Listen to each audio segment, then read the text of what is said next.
کہ جو دستیاب قیادت ہے بسا اوقات اس کی اسیر ہو جاتی ہے اور اس سے باہر نہیں نکل سکتی. اور وہ جاوید صاحب، آپ نے شیر افضل مروت کی چونکہ مثال دی ہے، یہاں یہ بھی تاثر ہے کہ جو بھی شخص ذرا اٹھان اس کی دکھائی دیتی ہے یا لگنے لگتا ہے کہ وہ عمران خان کے مد مقابلہ آنے لگا ہے یا پھر ان کا پارٹ نمبر 2 ہو سکتا ہے، تو اس کو سائیڈ لائن کر دیا جاتا ہے. یہ بھی ایک وجہ ہے، یہ بھی ایک پہلو ہے جو کہ بیان کیا جاتا ہے. جی میں آپ کا سوال سمجھا نہیں.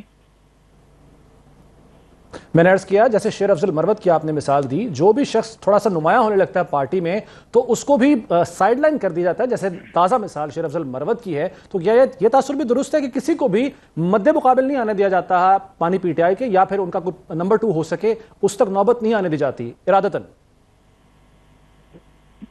اب مجھے اس میں نقطہ یہ ہے نا کہ کیا ان کو دانستہ طور پر سامنے نہیں آنے دیا جاتا یا ان کے اپنے بیانات یا ان کا اپنا جو سیاسی طور طریقہ ہے وہ آڑے آتا ہے. اب یہ ایسی مثال ہی ہے جیسے پاکستان مسلم لیگ نون میں سے کوئی رہنما یہ سمجھے کہ وہ میاں نواز شریف صاحب کو متبادل ہے اور اسے سامنے نہیں آنے دیا جا رہا. برے صغیر پاک و ہند کی ساؤتھ ایشیا کی جو سیاست ہے اس میں مرکزی رہنما کی ایک اپنی اہمیت ہے، چاہے یہ بات کسی کو پسند ہو یا نہ ہو. اور یہی وجہ ہے کہ آپ ادھر دیکھ لیں انڈین نیشنل کانگریس جو ہے وہ ابھی تک گاندھی فیملی سے باہر نہیں نکل سکی. اور یہاں بھی اگر آپ دیکھیں تو پیپلز پارٹی کی مثال آپ کے سامنے ہے. بھٹو شہید کے بعد محترمہ بینظیر بھٹو شہید اور اس کے بعد اب بلاول بھٹو زرداری کو اسی نظر سے دیکھا جاتا ہے. تو ہمارے یہاں لوگوں کی ایک سیاسی رہنماؤں سے ایک عقیدت کی حد تک وابستگی ہوتی ہے. تو اگر شیر افضل مروت یہ سمجھ رہے تھے کہ وہ عمران خان سے زیادہ بڑا قد رکھتے ہیں تو وہ اپنے ہی بیانات اور اپنی ہی سیاسی جو توجیحات ہیں اس کی بھیڑ چڑھ گئے. اب بھی یہ جو رونق لگی ہے خواتین کی دھڑے بندی کی یہ ہے تو اب یہ جو رونق لگی ہے یہ چند دن کی رونق ہے. یہ آپ دیکھیے گا خود ڈسکریڈٹ ہو جائیں گی، کیونکہ میرا نہیں خیال کہ یہ عمران خان کی جو سٹینڈنگ ہے اور جو ورکر سپورٹر کی اس کو حمایت حاصل ہے اس کے بیچ میں یہ دھڑے بندی والی جو خواتین ہیں یہ زیادہ لمبا عرصہ سسٹین کر سکیں گی. At the end of the day جو سپورٹر ہے ورکر ہے وہ انہیں صاحب آپ کا پوائنٹ آ گیا. میں بالکل ٹھیک ہے پوائنٹ آ گیا. میں حماد صاحب کافی دیر سے خاموش ہے. میں امید کرتا ہوں حماد صاحب اب آپ کو آواز ٹھیک آ رہی ہوگی. میں سر سوال 2 حصے ہیں سوال کے. ایک تو یہ کہ پاکستان تحریک انصاف کی کا جو طرز سیاست ہے بالخصوص قیادت کے جیل میں ہونے کے بعد سڑکوں پر آ کر سیاست کرنا، سڑکوں پر آ کر احتجاج کرنا، جو ان کے پاس فورم ہے اسمبلی کا وہاں سے باہر نکلنا، اس کا کیا انجام نکلے گا. دوسرے جو دھڑے بندی کی باتیں جیسے ابھی جامع صاحب بھی فرما رہے تھے کہ یہ چند دنوں کا یہ کھیل ہے، یہ جو اگر خبریں ہیں بھی یا دھڑے بندی ایون ہے بھی تو وہ ختم ہو جائے گی. پی ٹی آئی صرف ایک شخص کا نام ہے اور وہی شخص پی ٹی آئی ہے، اس کے علاوہ کوئی میٹر نہیں کرتا. آپ کس حد تک اتفاق کریں گے اس بات سے؟ بالکل ٹھیک کہا جامی صاحب نے، ان کی بات سے مجھے مکمل اتفاق ہے. اور یہ صرف پی ٹی آئی تک محدود نہیں ہے، یہ پوری دنیا میں ایسے ہوتا ہے، خصوصاً بر صغیر کا سیاسی مزاج یہی ہے. گاندھی فیملی آج بھی پولیٹیکل سروائیو کر رہی ہے. راہل گاندھی میدان میں موجود ہے پوزیشن لیڈر کی حیثیت سے، خالدہ ضیاء موجود ہے بنگلہ دیش میں. تو یہ تو پوری دنیا میں بلکہ خصوصاً بر صغیر میں ہوتا ہے.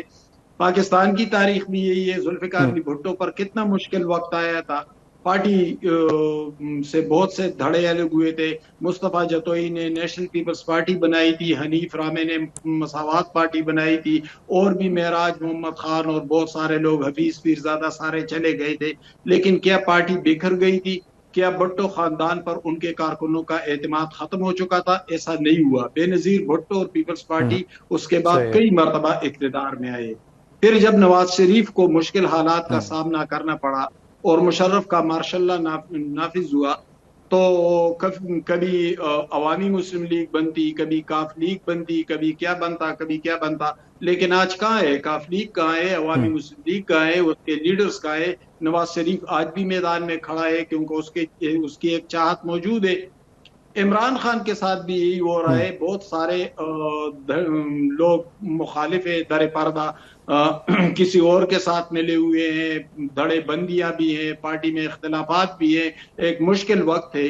لیکن اس کا یہ مطلب نہیں کہ عمران خان کی سیاست ختم ہو رہی ہے. یہ سیاست ختم ہوتی تو ذوالفقار علی بھٹو کے ساتھ پیپلز پارٹی کا جنازہ نکل جاتا. لیکن پیپلز پارٹی سروائیو کر گئی کیونکہ ایک چاہت موجود تھی. نواز شریف اٹک قلعے سے جلاوطنی تک کیا کچھ انہوں نے نہیں دیکھا، لیکن کیا ختم ہو گئی ان کی سیاست؟ وہ آج بھی اقتدار میں ہے. اسی طرح عمران خان، آپ نے کہا کہ ان کی سیاست ختم نہیں ہو رہی، لیکن کیا جو گرپ ہے پارٹی کے اوپر وہ کسی حد تک کمزور ہو رہی ہے ان تمام فیصلوں یا ان تمام اقدامات سے جو ابھی تک دیکھ رہے ہیں ہم پارٹی کے اندر؟ میں گرپ کی بات کر رہا ہوں سیاسی طور پر.